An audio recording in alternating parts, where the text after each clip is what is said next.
आज पाकिस्तान को समझ में आया कि काश उनके पास भी मोदी होता। आज दुनिया को समझ में आया कि काश उनके देश में भी एक मोदी होता। मोदी बने सेनापति, टीम में शामिल 4 बाहुबली और फिर कमाल हुआ। पाकिस्तान के पास सब कुछ है लेकिन मोदी नहीं है। यूक्रेन आज सोच रहा है कि काश उनके पास भी एक मोदी होते। दुनिया के कई देश मोदी की तलाश में हैं, लेकिन संयोग है कि मोदी भारत के पास है और मोदी का विकल्प हिंदुस्तान ही नहीं पूरी दुनिया में नहीं है। यूक्रेन में जब हालात खराब हुए तो सबकी जुबान पर एक नाम मोदी ही क्यों आया? पाकिस्तानी छात्रों के बदन पर भारत का तिरंगा क्यों लिपटा है? इस रिपोर्ट को कुछ लोग नहीं देख पाएंगे, वो अभी छोड़कर चले जाएं। जो सत्य सुन पाए वही देखें। जब यूक्रेन और रूस में बात ज्यादा बिगड़ गई तो मोदी ने एक ऑपरेशन चलाया, नाम दिया ऑपरेशन गंगा। मोदी का ऑपरेशन गंगा कैसे 72 घंटे में कामयाब हुआ, कैसे दिल्ली से लेकर यूक्रेन तक बाहुबली मंत्रियों की पूरी फौज खड़ी की गई।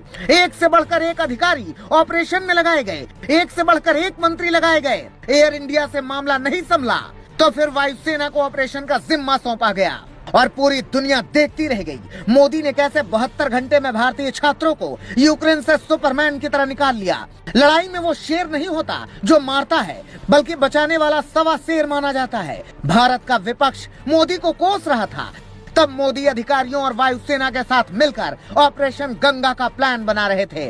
और कैसे क्या हुआ हम आपको बताते हैं।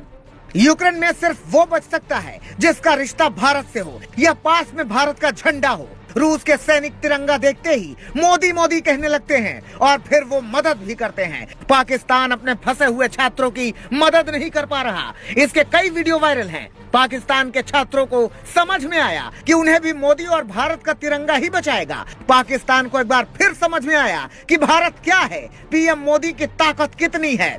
ऑपरेशन गंगा की टीम यूक्रेन की सरहद से जुड़े देशों तक पहुंची और उन छात्रों को बचाया जो वहां बुरी तरह फंसे थे। भारत का तिरंगा देख यूक्रेन की सेना हो या फिर रूस की सेना, हर कोई मदद के लिए तैयार होता है।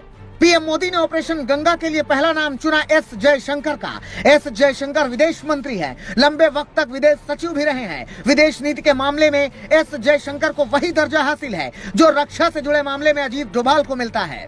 एस जयशंकर जब सचिव थे तो इन देशों की एम्बेसी में उनका रिश्ता अच्छा था, जान पहचान भी अच्छी थी, उसका फायदा उन्हें मिल गया। एस जयशंकर चुनाव नहीं लड़े, फिर भी मोदी ने उन्हें विदेश मंत्री क्यों बनाया? इसका जवाब मिल गया होगा आपको।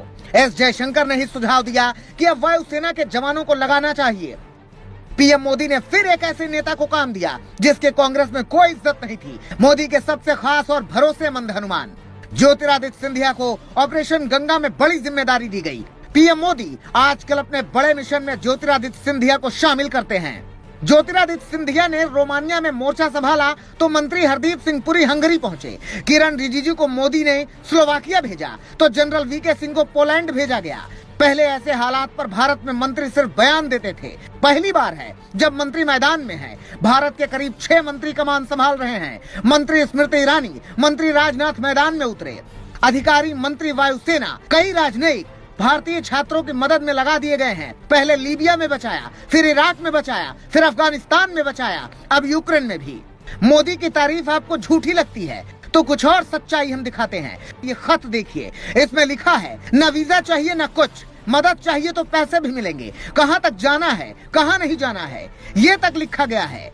पोलैंड सरकार ने 5 सितारा होटल में इंतजाम कर रखा है। मोदी का मैजिक ऐसा है कि पाकिस्तान, यूक्रेन, पोलैंड जैसे देश मान गए कि मोदी के सामने कोई शर्त नहीं रखी जा सकती। भारत अपने बच्चों को बचाएगा ही, लेकिन दुनिया भी इसमें मदद कर रही है। साफ साफ संकेत है, मोदी दुनिया के सबसे बड़े बाहुबली और सम्मानित नेता हैं। भारत का सौभाग्य है कि वो भारत में है। पाकिस्तान को एक मोदी चाहिए, यूक्रेन को भी एक मोदी चाहिए, लेकिन मोदी तो सिर्फ हिंदुस्तान के हैं। मोदी का दिल तो हिंदुस्तानी है जी। Bureau report, global Bharat.